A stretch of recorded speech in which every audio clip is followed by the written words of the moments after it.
We will start with the first panel discussion here on stage. Why join forces is a good idea in an evolving but competitive market. Welcome on stage, Ben from Nevomo. You can take the water with you, for sure.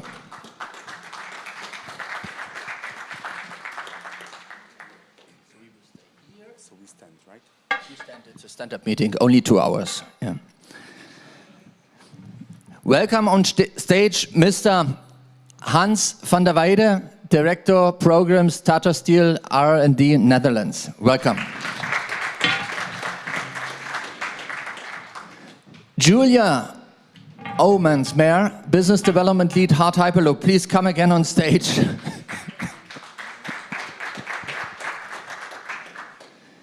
Judith Sander will jump to the other panel discussion, so many thanks for your flexibility. I will bring you directly from the stage to the airport then, okay? Or we will try beaming. That's faster. Or the Hyperloop. But the distance is maybe a little bit too short. We will see. Lucienne, Krosse, Thematic Lead, Smart Buildings and Cities at InnoEnergy. Welcome on board.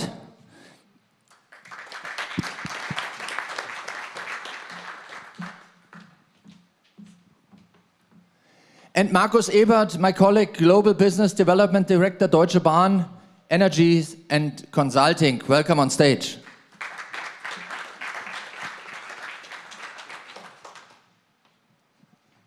So let us start.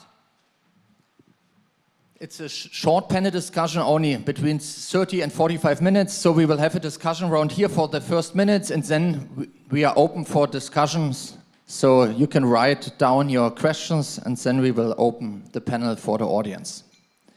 I got some nice questions also from you, ladies and gentlemen, so let us start with the first question. What are your first thoughts on this topic title?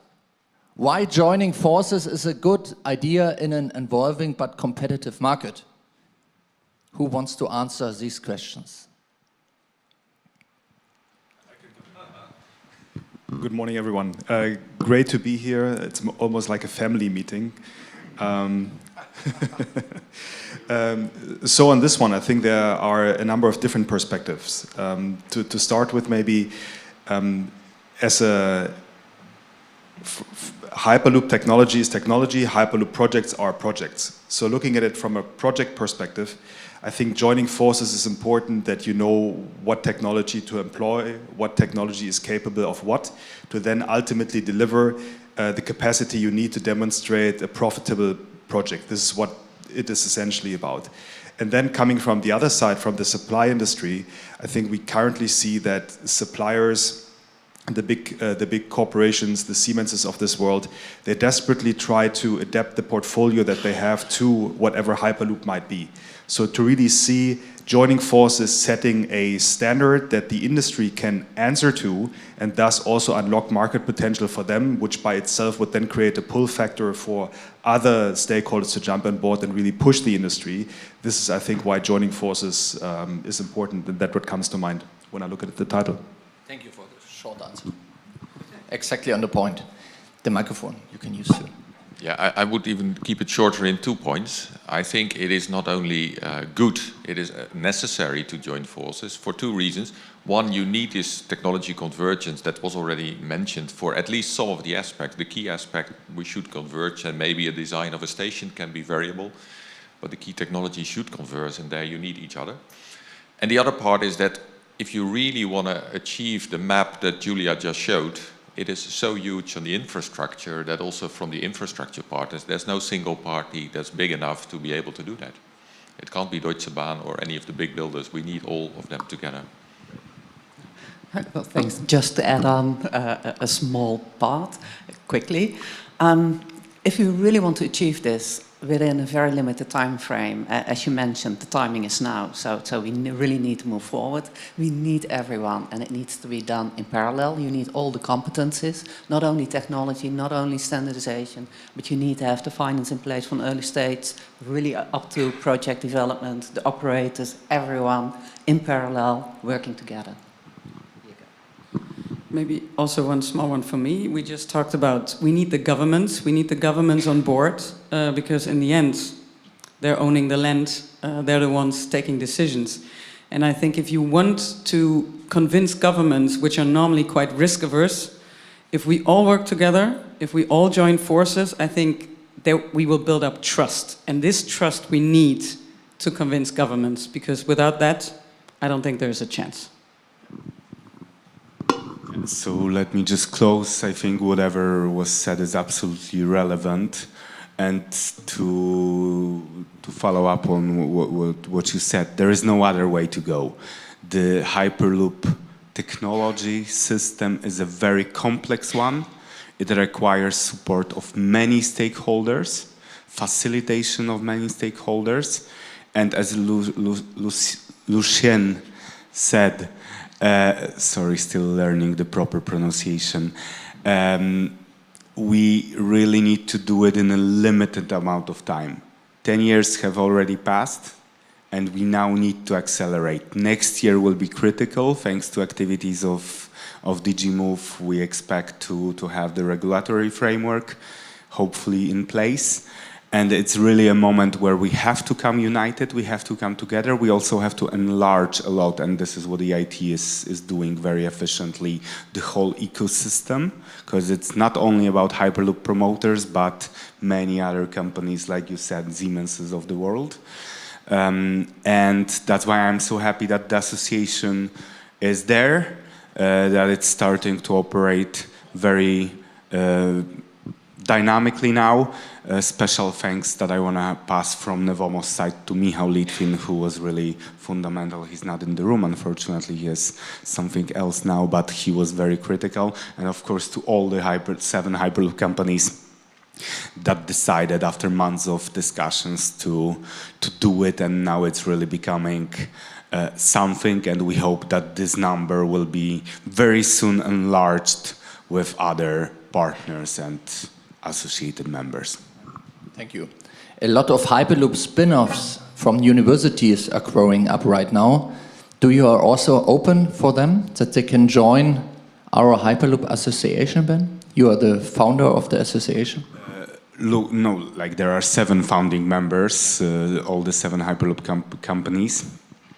This is something that is currently being discussed on the formal level. And in any case, we have the associated membership already in the statute, so we can go this way. And I think this will be probably the most relevant to any other type of partnerships, including the university spin-offs and also corporate partners, because I think this will be now crucial. I know that, Mehmet, you want to become the first one, right? So we already have at least one, yeah? What are the advantages for a standardized system when you share your knowledge and your expertise and all? The question is, which advantages would a standard system lead to? Look, Hardt covered it perfectly. Cost. Nobody can afford having 7 different propulsion levitation systems or 7 different tube sizes. It's just not going to happen. And then, especially Kira is not with us, but if he was, he would just say interoperability, interoperability, interoperability. In Europe, in railways, we spent tons, Judith will confirm, right?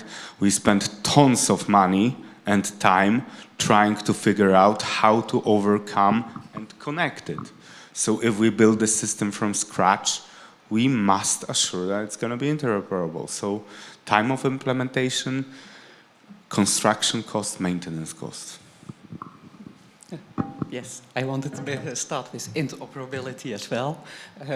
So just adding interoperability, but it is also scalability, and you need a network in the end, really to make it commercially viable and bankable. So interoperability, scalability, and the network effect to make it bankable. We are both working for Deutsche Bahn. Markus, why is it not so easy to get the right stakeholders from the Deutsche Bahn ecosystem into the Hyperloop ecosystem. Put the camera out. I was just about to say that's like planting a landmine in my pocket. Let's see when it blows up. Who knows? No, I think so for one, not speaking on behalf of Deutsche Bahn now, but simply saying what I observe is that for one, the core business is challenging enough. So we're currently facing, and Ben probably knows, a huge capacity issue on the existing network, and you can see that in the delays that are accumulating, and this is not necessarily due to switch failure or asset rolling stock issues. It's due to a lack of capacity. So whenever you have an issue occurring somewhere in the south of Germany, it cascades down up to the north. So there are simply more important things at hand at the moment, I think, from the perspective of a infrastructure operator, a national infrastructure operator. Then secondly, I think the vision of Hyperloop is not properly translated into a language that national railways understand. I mean, Julia, you mentioned it. Going through this extra loops and hoops of educating your stakeholders is super important. And then I believe Deutsche Bahn and other operators, infrastructure operators, they will learn that in fact, Hyperloop is a solution to one of the key issues they have, which is the one I mentioned with regard to capacity. When you look at not the Nevomo approach, using existing infrastructure, but having Hyperloop as a separate system, you solve the fundamental problem of the lack of capacity. Building new capacity also allows for a modal shift from high-speed passenger rail to the Hyperloop, and thus opening up capacity on the existing infrastructure for a modal shift from cargo roads to cargo rail. And the factor based on safe braking distances we can typically observe is the factor 3. So one ECE out, one ICE train out, 3 cargo trains in. And I think that hasn't been made tangible enough for not Deutsche Bahn, but also other railways, that could be a solution that on the shorter end with significantly less capex investment, you can actually solve issues that are now being tackled with trillions of euros over the next 50 years. Thank you. InnoEnergy, you are invested in almost every Hyperloop startup in the world. Not everyone, but most of them. You understand also the vision and the idea. What would be a next step? I know yesterday you told me, but you cannot speak about it, or you have maybe.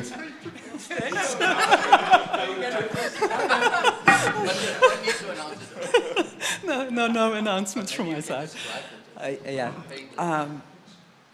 Let's describe the vision a bit more. I really believe the Hyperloop can make a difference, will make a difference, but we need to move faster. That at least too little progress was shown or showcased the last few years. So we really need to speed it up. We need to do it together.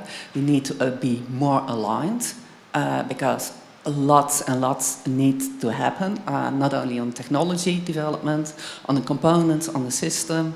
It needs to be tested, and even if the components are tested, you need to scale it up. It needs to be tested on real conditions, safety issues, standardization, so a lot needs to happen.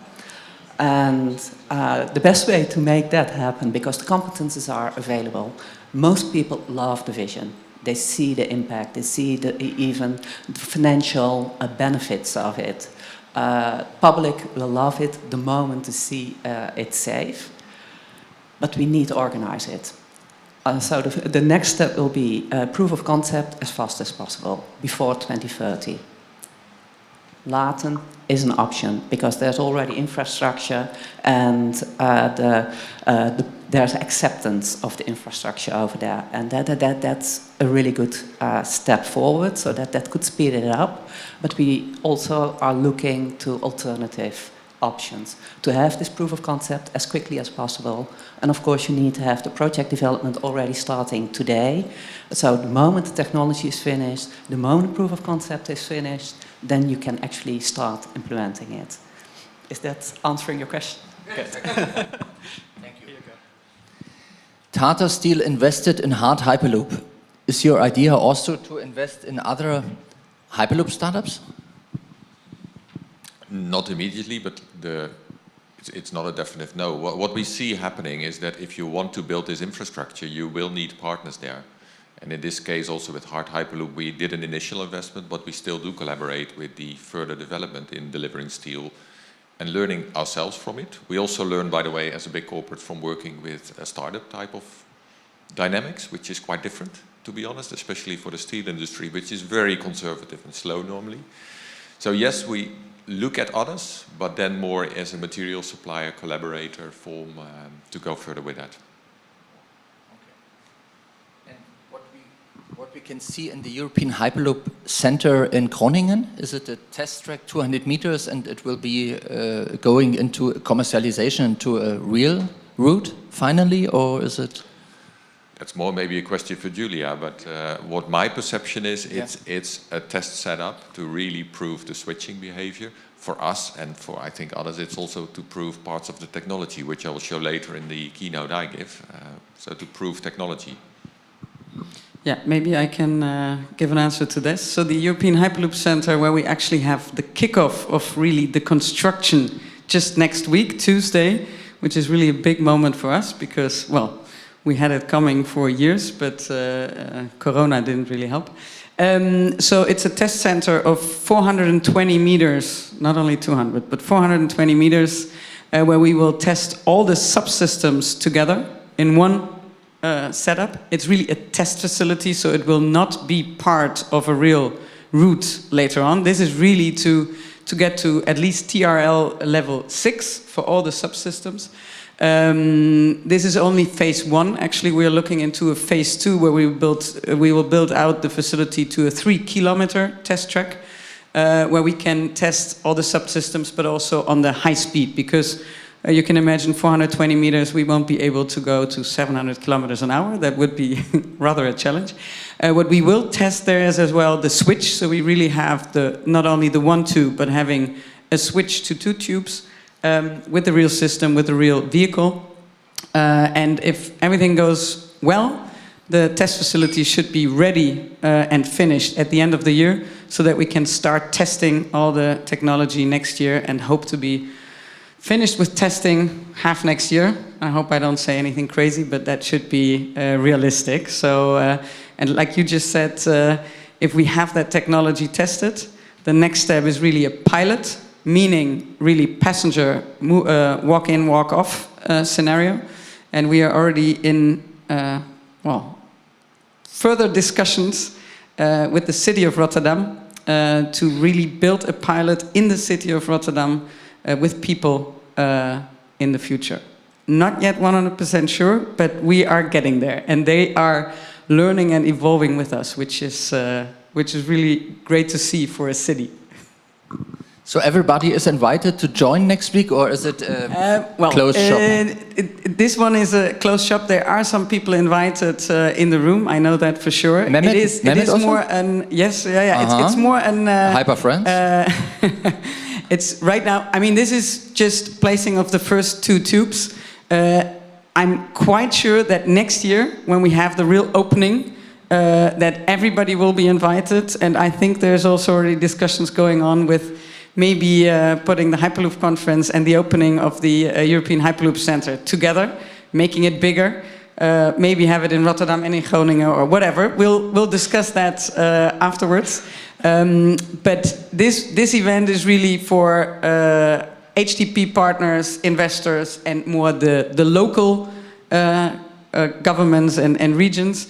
But stay tuned, because the real opening, everybody will be invited, and there will be a big happening. Great, thank you for your openness. Yeah, which role plays renewable energies in the Hyperloop ecosystem? We see it always on a track. Who wants to answer? Maybe everybody?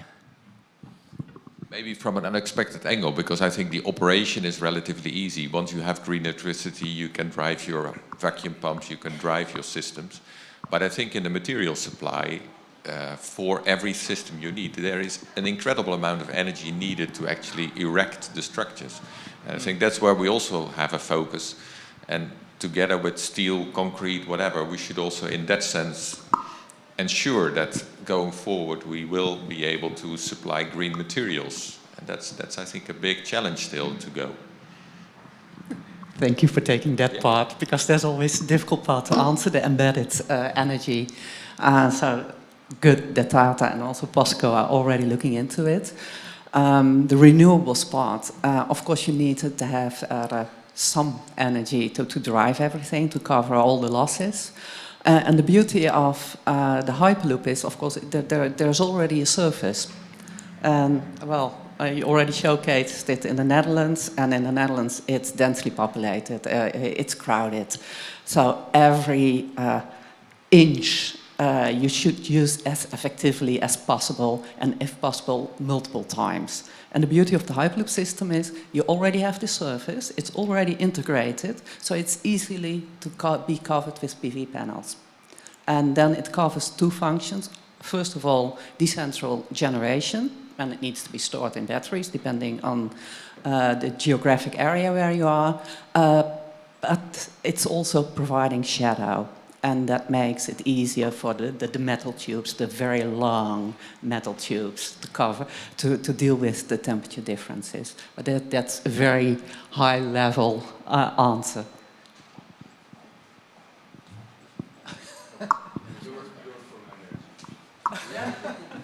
So we are ready for questions from the audience. I have a quick question. Please come to us. Say Thank one you. sentence also to the camera. Come here, Alexei, because it's live stream. Say one sentence where you are, who you are, sorry, and where you come from, and then your question to the Okay, panelists. so hi everyone, I'm from Latvia, from Riga, PhD researcher on Hyperloop topic.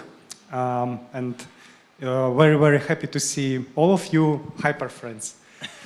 So my question will be swift and quick. What's next? So what would be next practical step to actually implement these joining forces together? Thank you.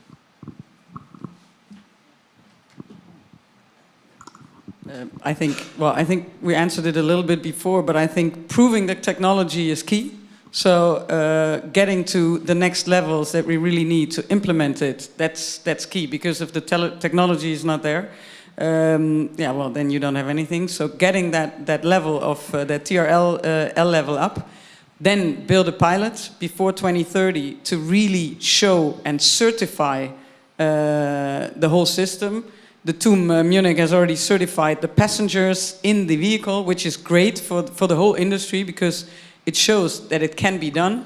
Now it needs to be done with more speed, with other subsystems in place, and I think then we can show that we are there and that can be implemented. And then we need the launching customers like governments and so on to join forces and go forwards, and the industry. Maybe a slightly different view. I like the staged approach that Nevomo presented, because then you adopt the public also to the technology. And still I speak to a lot of people that say, I'm not going into a vacuum tube. So I think a key element is how we're going to convince the general public that this is safe. And Munich was a nice demonstration. But really convincing a large public is still a big challenge, I think. Although people, and that's the strange thing, they also get in a plane, and if you ask them what happens if you open the door of the plane at 8 kilometers height, it's a similar exercise probably as if you're in Hyperloop. Maybe that's worse. Yeah. But you would have almost not survived that. So it's about perception, maybe not even about reality. But if I can get the tomato juice, then I feel much better in the plane. So maybe you can handle it also. I live in on the ground floor with my new apartment, because I don't like to go into the elevator. So my girlfriend, ex-girlfriend, new wife right now, I can say, she asks me all the time when we are going. It's official. Sorry, I forgot.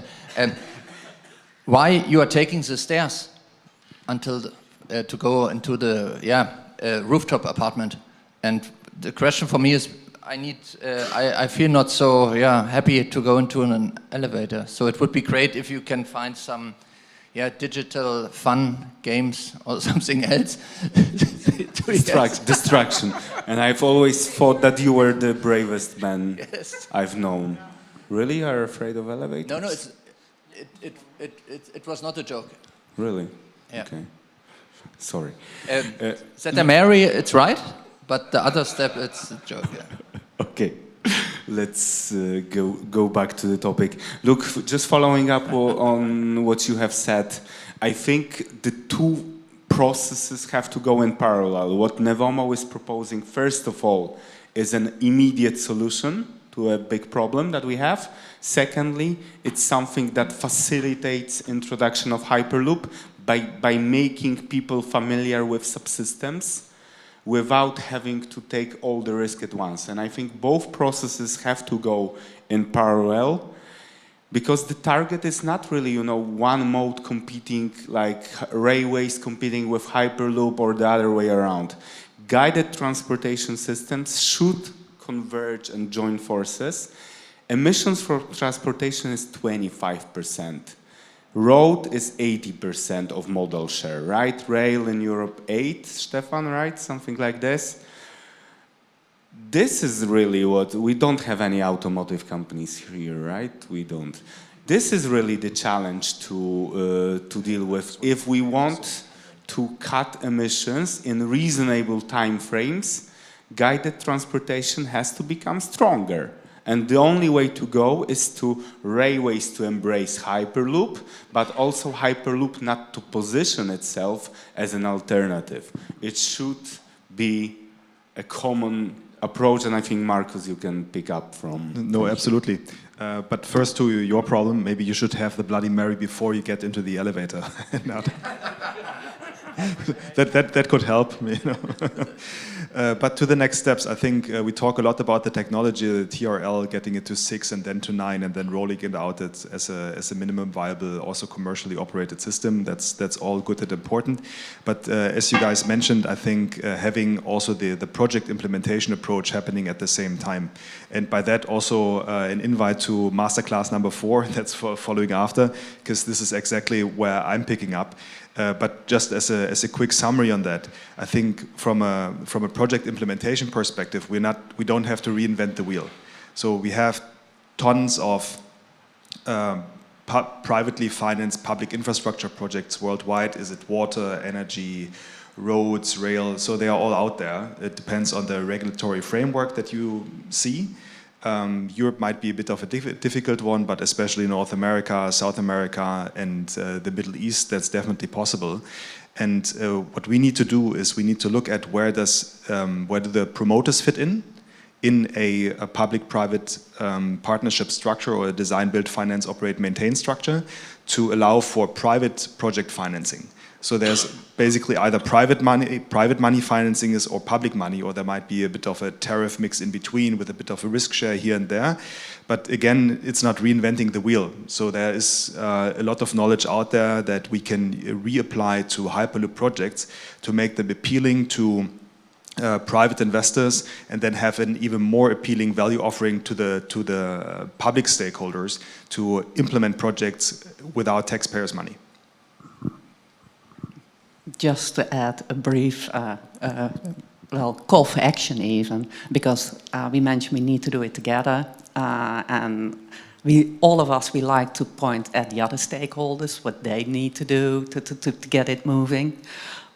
And I follow that thing, so it's a call for action, especially for the Hyperloop promoters. You need to align, to harmonize your technology developments, to work together, to deliver the final system really earlier than that is now forecasted. So some technology alignment, a lot of brilliant minds team up, and then you can make it happen. It makes life much easier for everyone, for standardization, for governance, for finance. So please, please, please. Give it to me. I am Mehmet Örgen from Erciyes from Turkey. I think I know 70%. And today I will meet the 30% as well. But they don't know you. Yes, that's why. And Martin, yes, when we were in Busan, we witnessed his fear of hate, or what's that? Yeah, when we were in a weaving tower, very high, and the glass ceiling, glass floor. So I took his picture when he was there. So with her fiance, with his fiance, yes. My question, as a Hyperloop promoter, I always tell about sustainable transportation and the fast and new way of transportation, environmental friendly, and also energy efficient.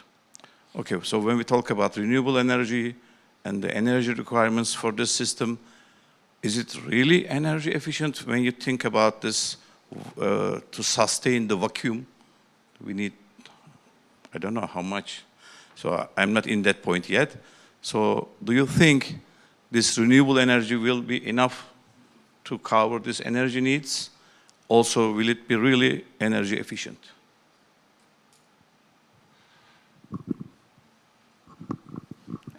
Of course, this is a question for the promoters more than for me. But I will start answering the question and I will hand it over. There were several studies comparing it, and energy efficiency is always what is your benchmark. And in the end, the vision for the Hyperloop, I've seen several mentioning net energy or zero energy and that kind of framing. I prefer to go for low carbon because then we link it also to the embedded energy in the materials. But just starting answering your question, energy efficiency, then you need to know where your losses are, because that is defining where your energy efficiency is. And because you are traveling in a vacuum, or well, let's say reduced pressures, you're reducing friction and drag, and so that's already reducing the energy losses. So that's increasing the energy efficiency. Really exact numbers, it depends on the pressure and what kind of system you in the end will use. Also, permanent magnets are being used. That's helpful for how much energy you need. And of course, you need to maintain your vacuum. And that will require energy. And then, of course, then the renewable energy is hitting in. You need it, and you need it everywhere. How energy efficient it is, it depends on the system, design in the end and where you are located. But from a very high level, it looks good. We are telling the truth.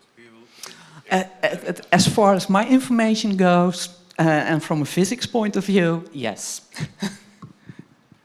Yeah, well, maybe one of the Hyperloop promoters, and I'm not a technical person, so I can only tell what I've been told from from inside the company. So let's take that as well granted.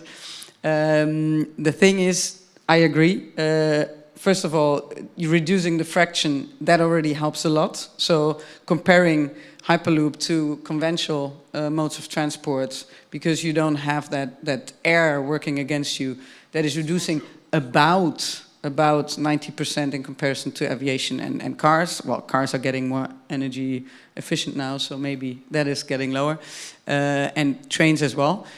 On the other side, yes, the pumps. We have the pumps. The good thing is, because we don't do a vacuum, like a full vacuum, that already makes a big difference, because if you only, we are now going for 1 millibar, which is 1/1000th of a bar, they already reduce a lot of energy you would need to keep the vacuum really as a vacuum. What needs a lot of energy is really pumping the air out once, and then keeping it at the same level is not using a lot of energy. That's really low energy usage you have. If you do have a leakage or something, it's not so bad because of you still have air in there, it's not a vacuum, but you would need, the pumps would then go higher and you would have to find the leakage and solve it. But in the end, the efficiency is still much higher than with other modes of transport, even with the modes of transport that are coming up, like electric flying, sustainable flying, and so on, because the energy usage there is huge. I mean, they say they only use sustainable energy, yes, but they don't talk about the amount of energy. And I think that's crucial also to put into the equation. Maybe one small addition. We've also seen these studies. We also did as a steel supplier some calculations. Yes, the leakages will be your critical point. But also don't forget it works when you have very much a high number of pods in the system. If you have one pod in one track from 500 kilometers, you're very inefficient. But the more pods you get in the kilometer, you get higher efficiency per traveled kilometer, of course. So I think we should also aim at these very intense areas that Julia also described to start with, because there you prove really the efficiency easy. Okay. Thank you. Thank you. Thank you, Mehmet. Yeah.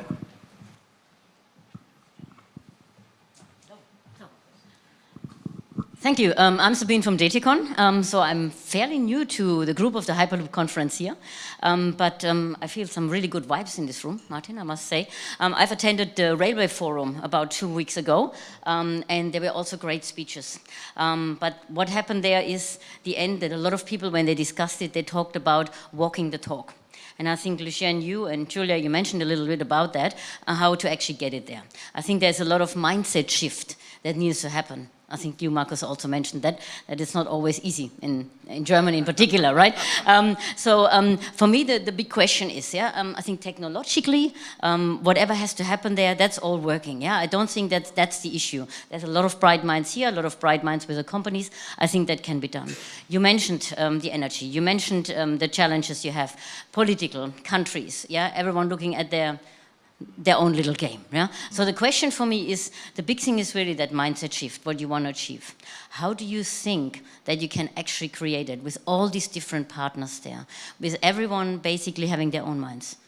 I believe that the groups here that are in this room, the different providers, I think they are with the right mindset. But getting across the countries, getting across Europe, getting across the different parties that are involved, what do you think, how you can achieve that? Ben? Maybe I can start this one. Look, how you can eat an elephant, piece by piece. This is the only approach to do it. And I think this is what we've been doing, at least at Nevomo, promoting Hyperloop among railways when we were starting in 2018, when the MagRail concept was launched. Everybody was looking at us like this. What are you talking about? It's never going to happen. Now we showcase that it can happen, and this is exactly what has to. And since then, we started with the Italian infrastructure manager in 21. Now, Stefan, I cannot even count how many are there already as partners or in very advanced discussions. And this is a way how also Hyperloop gets promoted. I'm talking now about the railway industry, because we are, all of you can cover other pieces of the ecosystem. But this is what's happening basically. We need time, but we also need what Lucienne is talking about, acceleration. Because if we take too much time, people will just lose confidence and lose trust. So that's why we really need to accelerate. And from our perspective, MagRail is just a way to make railways not so afraid of Hyperloop, because I think it was really too much positioned as a competition, as alternative at the very beginning in the early days. And now we have to make it up so that, the gap is somehow closed in the heads of railway people, and it's happening, but we need to do it faster, and that's why I'm so happy that the association is around, and I hope it can get stronger, and especially, this is something that you all will probably cover, get enhanced with beyond Hyperloop promoters. Thank you. Yeah, thank you. Please make it short. We have at least 3 minutes, and everybody needs to say 1 sentence to the audience as a final. Okay. Really short then. What I also showed in my presentation, that's why we're trying to involve everybody right now. I mean, I couldn't go into all the details, but normally you could say only involve national governments, because they are the ones deciding about big infrastructure projects in the end. But we are involving on regional levels, on city levels, to get people already, to get the understanding there, to educate them and to let them see what the possibilities are. Because if we wait for national governments to take decisions, then they inform the regional governments, then they inform the cities, and then they involve the inhabitants, the people, this will take years and we will never be able to accelerate the speed. So we need to be educating like everybody at the same time, different target groups maybe with a different message and a different approach, but still try to involve everybody that's relevant to get everything sped up. So the cheese will be much bigger, the cheesecake. Yeah, Exactly. thank you. Thank you. Yeah. One last sentence, what you want to say to the audience or to the people at the televisions at home? Love it. Keep up the energy. I think that's the important thing. We are going into a phase where we are facing a lot of skepticism. Things aren't progressing as quickly as we might have, stakeholders, parties involved might have promised, but there are good reasons for it. So keep at it and keep pushing. Timing is now, and think what you can do instead of asking what others should do. Yeah, I would say let's realize a hyper-connected Europe together, like my slogan was at my presentation, and just let us know which could be the next cities, places, regions, or infrastructure providers to work together with to achieve more power behind the movement. Yeah, and well, coming or adding to that, make sure that as soon as possible there is convergence and there is at least one live demo system somewhere on a considerable strength operational, because that will convince and draw in all the other partners that you mentioned. You need to prove that it works before the public joins. Yeah, and just focus on the next really tangible targets, because I think without it, the hype will just go a little bit too much south, and we need to demonstrate very quickly tangible results. What was done in Munich recently, I think it was a very perfect timing you choose for this. This is a very good, very strong signal, but we need to pick it up from there and deliver more tangible results in the coming months, just not to let the hype go down and boost it again. To make it more feasible as you can, yeah? No, look, people see with eyes, right? We've been talking about Hyperloop for 10 years, and now just some of them, you said it, Marcus, right? Some people just lose their faith into this, right? And we have to overcome it. We don't want to end up in a situation when, you know, in a couple of years, we have to say, okay, it was too early. We have to restart in 50 years. This is not something we want to do, right? Because for many reasons, this is the moment to do it, but we just have to go upwards again. So thanks for the panelists. Thanks for the audience that you hear what we are saying, that you are so open and that you ask questions.